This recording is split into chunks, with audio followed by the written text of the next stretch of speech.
भी और एसएन वाला पार्ट भी। तो कल संडे आप लोगों के पास टाइम है, स्पेशली तने एंड तरुण पूरा रिवाइज करके एनसीईआरटी करके लेके आए, अच्छे से अपने डाउट्स लेके आएंगे। ओके ओके, बात करते हैं अरिथमेटिक मीन की। देखो इसके ना आपके पास में हॉट्स वाला क्वेश्चन आता है, एक क्वेश्चन 3 नंबर में आएगा आपके पास में, अरिथमेटिक मीन पे आया तो हॉट्स वाला क्वेश्चन आएगा, गर्मा गर्म, जिसको छूने से गर्म नहीं लगेगा पर सॉल्व करने से गर्म लगेगा आपके पास में, ऐसा सवाल आएगा। देखो एम क्या है आपके पास में, अरिथमेटिक मीन। क्या है आपके पास M? Arithmetic mean. M is arithmetic mean. अब ये अरिथमेटिक मीन होता क्या है? वाह, मैं सीधा लिख रही हूँ पर ये टेढ़ा क्यों दिखा रहा है? दुनिया गोल है, ये टेढ़ा है।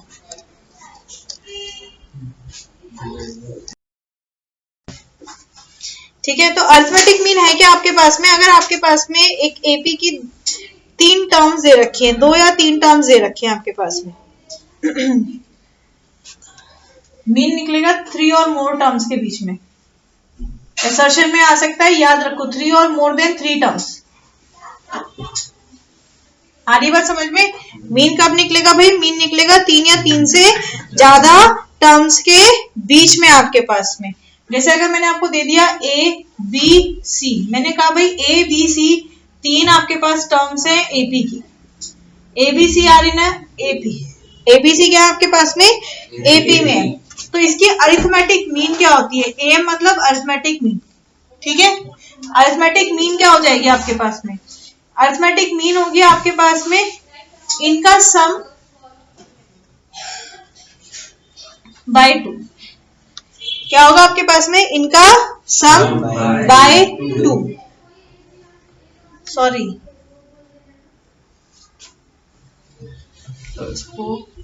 डायरेक्ट ही बता देती हूँ, इतना डिटेल में नहीं जाते हैं। This is a plus C by 2 equals to B. 11th में करना है डिटेल में, अभी डायरेक्ट कर लो फिर तुम्हारा दिमाग घूमेगा। a plus C by 2 equals to B आपके पास में। ठीक है, तो यहाँ पे हम क्या देखेंगे कि कोई भी अगर 3 टर्म है आपके पास में, तो उसकी जो मिडिल टर्म है वो क्या होगी? उसकी अरिथमेटिक मीन होगी। कब? अगर ये एपी में है। कब? अगर ये एपी में है आपके पास में। ठीक है, अब इसमें जो क्वेश्चन आता है ना आपके पास में, फाइंड अरिथमेटिक मीन करके नहीं आएगा आपके पास क्वेश्चन। आपके पास जो अक्सर क्वेश्चन आता है आपके पास में, वो आता है कि आपको 2 टर्म्स दे दी, कहता है इन 2 टर्म्स के बीच में फलाने फलाने टर्म्स, मतलब अगले 8 नंबर इंट्रोड्यूस करो या 4 नंबर इंट्रोड्यूस करो, जिससे कि आपके पास में जो सीरीज बने वो एक सीरीज एपी हो। जैसे कहता है if 4 AMs are inserted, if 4 AMs are inserted between 1/2 and 3, क्या कह रहा है? if 4 AMs are inserted between 1/2 and 3, then find third AM। मतलब अरिथमेटिक में क्वेश्चन भी ऐसे भी आ सकता है आपके पास में, insert 4 numbers between 1/2 and 3 such that the resulting sequence is an AP। समझ में आ रही है बात? क्वेश्चन कैसे आ सकता है आपके पास? एक तो ऐसे आ सकता है कि भाई इन 2 के बीच में 4 नंबर है जो अरिथमेटिक मीन में, आप थर्ड अरिथमेटिक मीन बता दो। दूसरा कहेगा कि भाई इसके बीच में 4 नंबर्स आप इंसर्ट करो इस तरीके से कि वो एक एपी बन रहा है, और आपको क्या निकालना है? आपको वो एपी निकाल के बतानी। समझ में आ गई बात कैसे करते हैं हमारे पास में? अब हमें क्या करना है भाई? हमें इसके बीच में कितने हैं? 4 अरिथमेटिक मीन इंड्यूस करने हैं, तो 1/2 है, बीच में 4 arithmetic mean A1 A2 A3 A4, 4 arithmetic mean introduce करने हैं आपने, राइट? हाँ है ना? 4 इंट्रोड्यूस करने हैं आपने, और कहते हैं कि थर्ड वाला बता दो भाई कितना है, आपको इसकी वैल्यू निकाल के बतानी है। तो देखो आपके पास टोटल टर्म्स कितनी हो गई? कितनी टर्म्स हो गई? 6 टर्म्स हो गई। टोटल टर्म्स कितनी हो गई? 6 टर्म्स हो गई आपके पास में। और आपके पास फर्स्ट टर्म ए है हाफ, और लास्ट टर्म A6 क्या है? 3। अच्छा A6 क्या है आपके पास में? 3। Now you have a formula जो हमने लास्ट क्लास में किया था, an equals to a plus n minus 1d। अब मैं यहाँ पे अगर A6 की बात करूं तो A6 क्या हो जाएगा? a plus 5d। अब इसमें से क्या क्या पता है आपको? A6 पता है? हाँ हाँ लिख रही हूँ। इसमें से आपको पता है A6 की वैल्यू क्या है? 3। a की वैल्यू क्या है? हाफ। क्या d पता है? नहीं पता। पर क्या हम d निकाल सकते हैं? ऐसे निकाल सकते हैं। हमें 3 चीजें अननोन है, 3 में से 2 पता है, तो ये हो जाएगा आपके पास 3 equals to half plus 5d।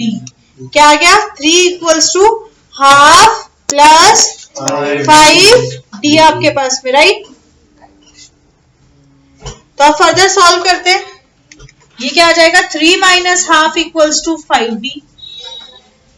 मैंने बोला था इसलिए उस वक्त बैठ जाओ उधर ही, पर तो मेरी बात नहीं माना। इधर बोला है। नहीं, मैंने उधर बोला था, सबसे फ्रंट वाली पे। कुनाली बेटा आप उधर हो जाओ, सुना ही नहीं मेरी बात। मैंने सबसे पहले बोला था, ये 4 मैंने इसीलिए खाली करी है, बोली थी ना ये बात।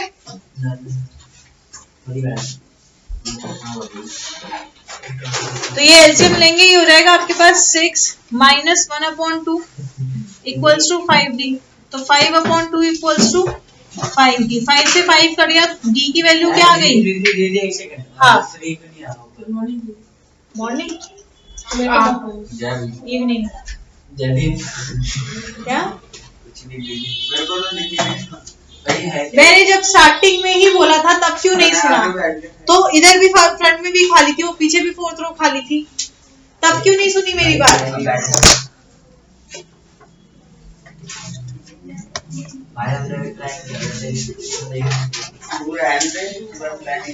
मनीषा आप उधर हो जाओ। कुछ क्या नहीं समझ में आया बेटा आपको?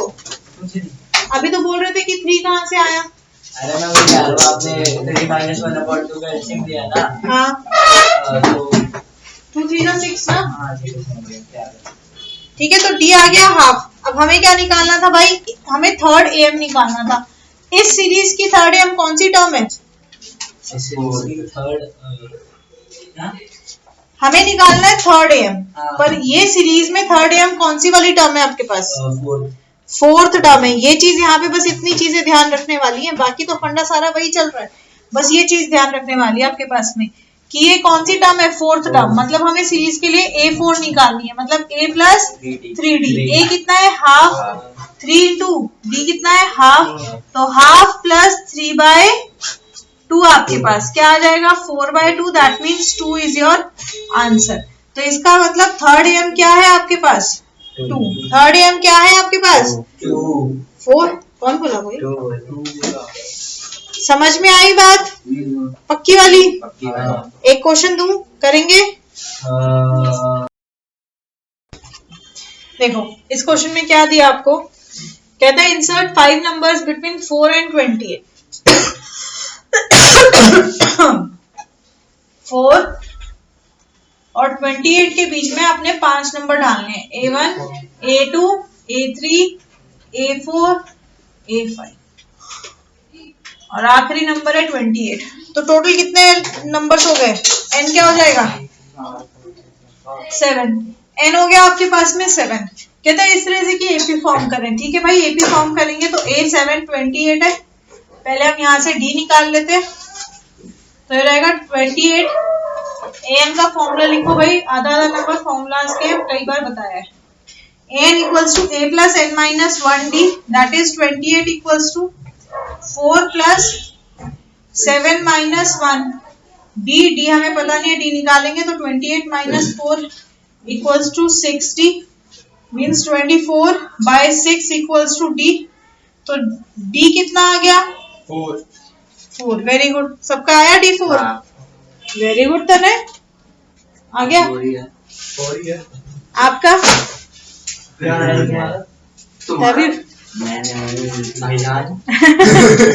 तभी तो मैंने बोला था मेरे को दिखाओ, पूछो मेरे से। अब 4 आ गया आपके पास में। बस बस इधर ध्यान दो। अब इसने क्या कहा? Third M. थर्ड एम का मतलब क्या? आपको ये वैल्यू निकालनी है।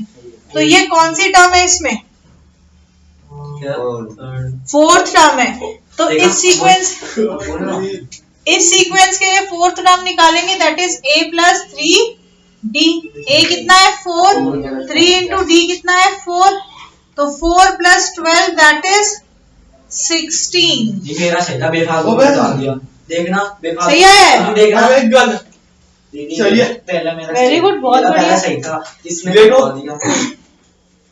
आई ट्रस्ट भाई, तुमने बोल दिया तो सही है। और एक नंबर बोल समझ में आ गई बात? क्या होता है? गलत करवा के अरे बोल जा, सही मिस्टेक। Silly mistakes. चलिए, तो ये वाला क्लियर है सबको? पक्का? अच्छा, इस पे एक मैं तुम्हें जो है वो एमसीक्यू के लिए एक शॉर्ट फॉर्मूला बता रही हूँ आपके पास में।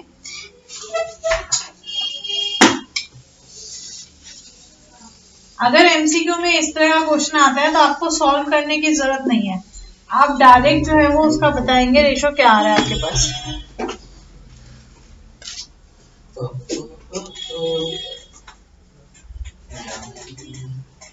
कहता है if 7 AMs are inserted, if 7 AMs are inserted between -4 and 36 and 9 AMs are inserted between the same, कौन कर रहा है कट कट पेन के साथ? कहता है दो नंबर है आपके पास -4 और 36। क्या है आपके पास? -4 एंड 36। कहता है इसके बीच में अगर हमने 7 AM अरिथमेटिक मीन डाले और अगर हम इसी के बीच में दूसरा केस दे दिया 9 अरिथमेटिक मीन्स डाले आपने, तो कहता है what is the ratio, what is the ratio of sum of both the AMs। भाई दोनों जो आपके पास अरिथमेटिक मीन आ रहे हैं उनके सम का रेशो क्या है? तो भाई क्या करोगे तुम? पहले सीरीज बनाओगे, वही जो हमने अभी किया, डी निकालोगे, फिर उसके बाद में ए निकालोगे और फिर पूरे एक एक टर्म को टोटल 9 है ना वैसे, और फिर एक एक टर्म को ढूंढोगे, फिर उसके बाद में तुम पहले 7 वाले का सम निकालोगे 7 AM का, और फिर 9 AM का सम निकालोगे और फिर डिवाइड करोगे, राइट? हाँ है ना? हाँ। अब देखो इसका एक शॉर्टकट फॉर्मूला बता देती हूँ आपको कि कभी अगर ऐसा क्वेश्चन आए, वैसे ये आएगा सिर्फ हॉट्स वाला है आपके पास, एमसीक्यू में आएगा, सॉल्यूशन करने में कहीं नहीं आने वाला है। तो आपके पास फॉर्मूला है, क्या फॉर्मूला है आपके पास? कहता है sum of m AMs upon sum of n AMs is equals to m by n। कुछ इधर ध्यान दो, sum of m AMs upon sum of n AMs is equals to m by n। तो यहाँ पे कितने हैं? 7 AMs है, मतलब 7 AMs का सम अपॉन 9 AMs का sum will be equals to what? 7 by 9। याद रहेगी बात? कोई सॉल्व करने की जरूरत नहीं है, आपने डायरेक्टली जो है वो इसको पुट करना है और सिंप्लीफाई कर देना है। याद रहेगा ना सबको? क्या बोला तू? और नहीं तो क्या, अच्छी बात है, और नहीं तो क्या। तो एक आइडिया और देता हूँ, एसन वाला करते हैं। देखो एसन के 3 फॉर्मूले हैं आपके पास। बेटा तू अकलमंद ठहरा, मैं बुद्धू, तो मैं 3 फॉर्मूले कराऊंगी। आपके पास एक एपी है A1, A2 and up to AN आपके पास, ठीक है? A1, A2, A3 and up to AN। कहता है कि एसएन बताओ, तो एसएन क्या होता है? n by 2 2a plus n minus 1 D आपके पास। जब आपके पास प्रॉपर सीरीज है, वही फर्स्ट टर्म पता है, n पता है, d पता है, तब निकालने के लिए। क्वेश्चन में कैसे ऐसे डायरेक्टली पूछा जाता है, कैसे पूछा जाता है? अभी करते हैं। ये ऐसे पूछता है जैसे इसने पूरे साल कोई क्वेश्चन किया ही नहीं। दूसरा होता है दूसरा होता है आपके पास में, जैसे कि इसमें आपको लास्ट टर्म दे रखी है a प्लस an। जब आपके पास में d नहीं गिवन है, आपको फर्स्ट टर्म गिवन है, लास्ट टर्म गिवन है, n गिवन है आपके पास में, तब आप डायरेक्टली इसको लगा सकते हैं, राइट। इसके अलावा एक और जो आपके पास क्वेश्चन आता है वो आता है an और sn के बीच का रिलेशन।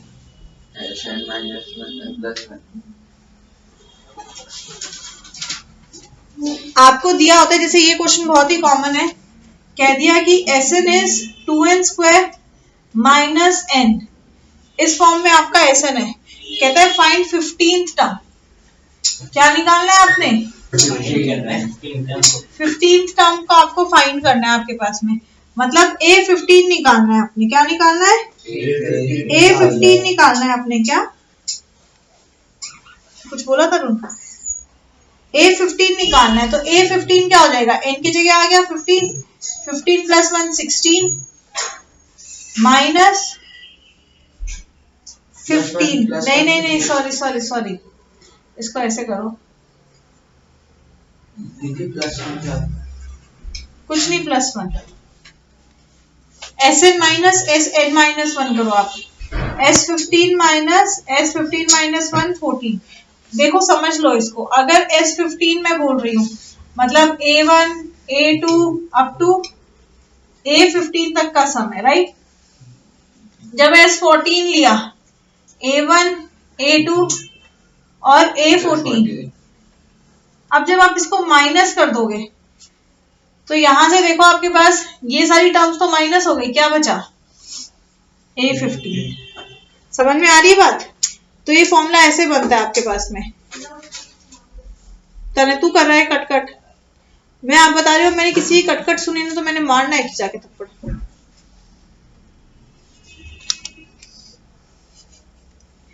अभी सीरीज के लिए देखो, तो पहले Sn से आप निकाल लो S15 को, तो हो जाएगा 2 इंटू 15 का स्क्वायर माइनस 15, तो 2 into 2 to 5 minus 15, 2 into 2 to 5 क्या हो जाएगा? 450 माइनस 15 कितना आ जाएगा? 435, राइट।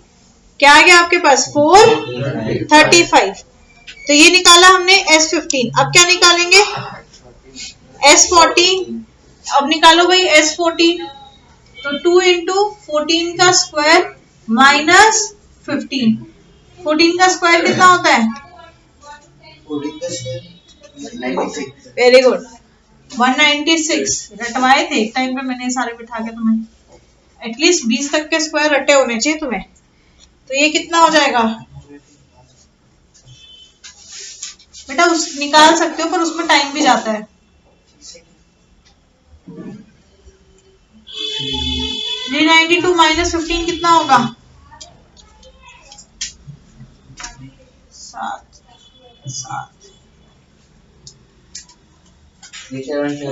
37। अच्छा मैंने निकाल दिया 377 आ गया। अब ये जो आपने फॉर्मूला बताया इसमें क्या है आपके पास? ये है S15 माइनस S14। कर दो जी, 435 में से 377 को घटा दो, आपके पास AN आ जाएगा। आई बात समझ में? ये फॉर्मूला है आपका। ओके, कोई डाउट है यहाँ पर? नहीं दीदी, बहुत अच्छी बात है, नहीं है डाउट। चलो अब फिर वही SN बेस्ड, अगर आपके पास में MCQ टाइप क्वेश्चन आते हैं आपके पास, जो सबसे सिंपल MCQ टाइप क्वेश्चन आते हैं वो सीरीज फॉर्म में आते हैं। कैसे आएंगे? सीरीज फॉर्म में। आपके पास क्वेश्चन ऐसे आ सकता है, कहता है 1 + 2 + 3 अप टू 100 है, बताइए इसका SN क्या होगा? अबे तुम अपना लगाने लग गए SN की सीरीज का फॉर्मूला, A निकाल रहे हो, D निकाल रहे हो, N निकाल रहे हो। आसान सा तरीका बताते हैं भाई, sum of first n natural number हाँ first n natural number, n into n plus 1/2 natural number है, 1 + 2 + 3 अप टू n, n क्या है 100, तो क्या हो जाएगा 100 इंटू 100 + 1 101/2, काटो काटो 50 into 101, you will get your answer. समझ में आ रही है बात? ऐसे अगर आपके पास n ऑड नंबर्स है, आपके पास क्या है n ऑड नंबर्स, जैसे 1 + 3 + 5 एंड सो ऑन कह दिया उसने आपका आखिरी 90 n ऑड नंबर्स है, तो आपके पास में क्या होता है, इसका आंसर होता है n²। अब यहां n ये मत ले लेना, n ऑड नंबर्स है। कितने ऑड नंबर्स हैं 1 2 3 ऐसे काउंट करेंगे तो 10 आएंगे आपके पास ऑड नंबर्स 20 तक। 1 से 10 तक कितने ऑड नंबर हो गए आपके पास में? 1 से 10 तक कितने ऑड नंबर हो गए? 1 3 5 7 9, 5 हुए ऐसे ही, हाँ हाफ हो जाएंगे ऐसे ही। उसके तक कितने हो गए? 5 होंगे। तो आपके पास सीधा क्या आ जाएगा, यहाँ पे आ जाएगा 10 का स्क्वायर मतलब 100। इनका आंसर क्या आएगा आपके पास में 100। समझ में आ गई बात पक्की वाली? n इवन नंबर्स,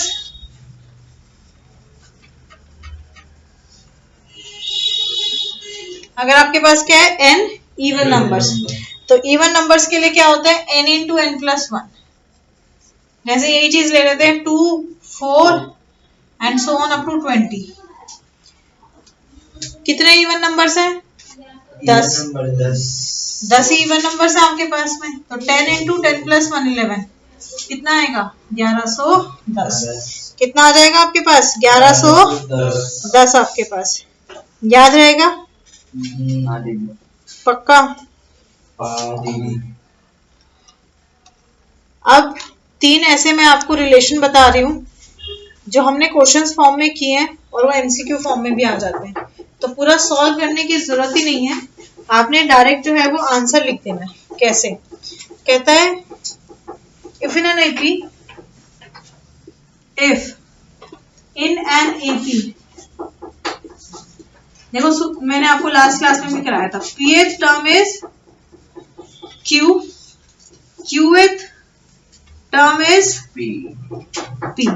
इस तरह का क्वेश्चन है, pth term is q and qth term is p आपके पास में, ठीक है। कहता है देन mth टर्म इज, अब जो तुम्हारा एमसीक्यू है उसमें ऐसे भी लिखा आ सकता है और फिर ऑप्शन दे देंगे तुम्हें कई सारे। जैसे अगर सुबह सुबह हमने किया था ये क्वेश्चन, अगर तुम्हें याद हो,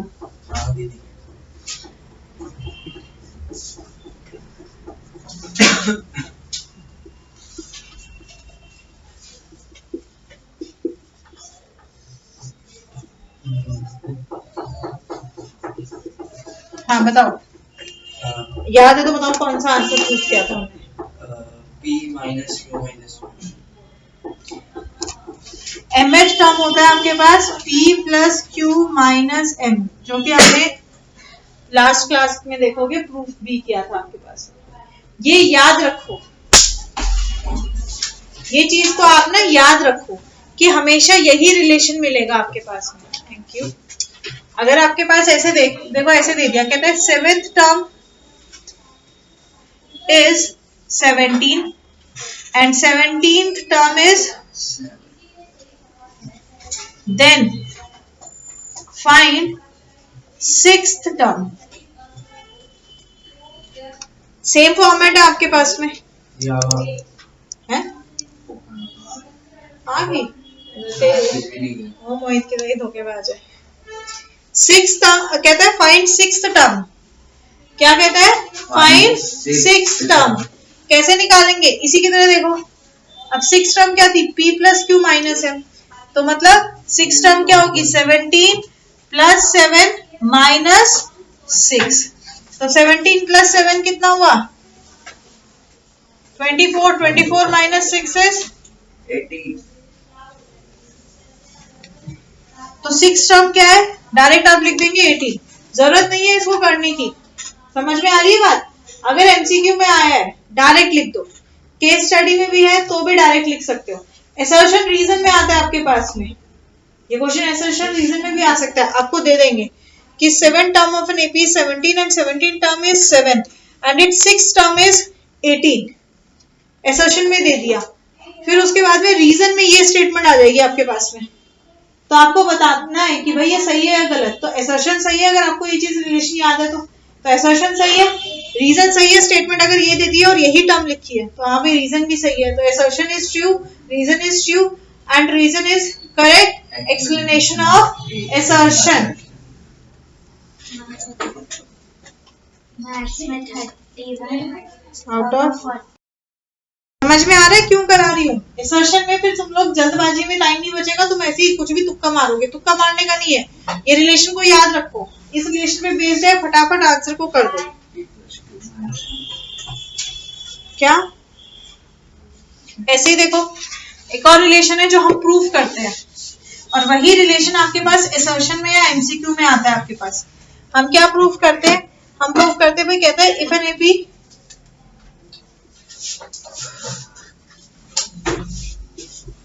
in an AP create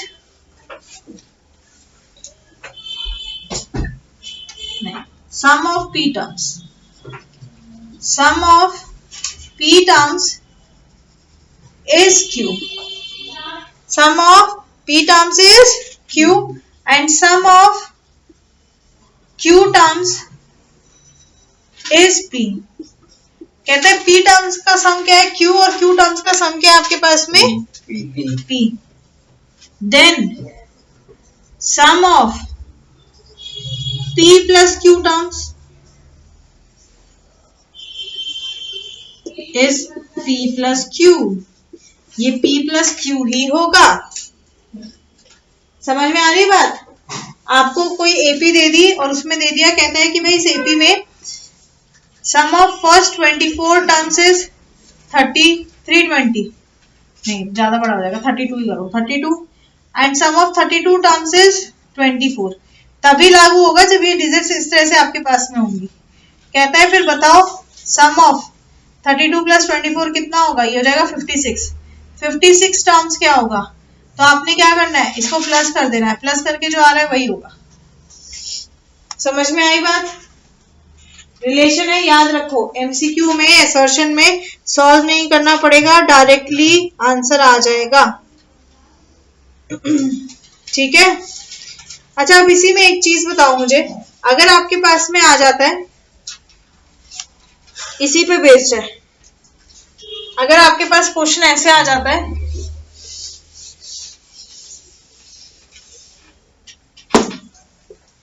if in an AP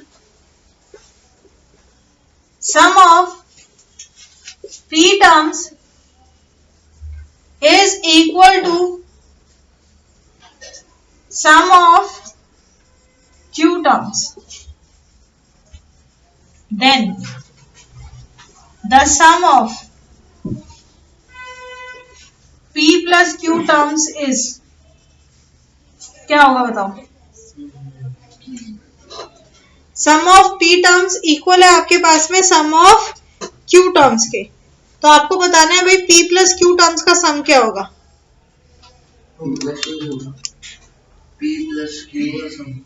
it is always 0, it is always 0। अगर 15 टर्म्स का टर्म 20 टर्म्स के इक्वल है तो दोनों को प्लस करने पे हमेशा आंसर आएगा आपके पास में 0।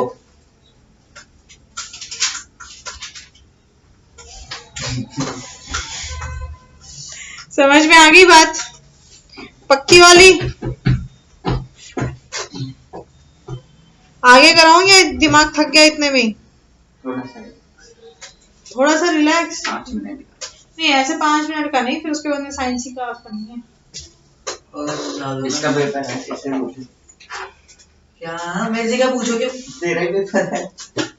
ये तो हो गया, वो बता दो नहीं पर जल टुकड़ा सा। दो चीजें बता दो, एक वो प्रोबेबिलिटी का संडे 50 ये नहीं हुआ है बेटा अभी, इसमें भी क्वेश्चंस रहते हैं अभी बहुत तरीके के, एपी छोटा नहीं है। चलो नेक्स्ट क्लास में करेंगे। सर्कल और ए उसका प्रोबेबिलिटी का संडे और वो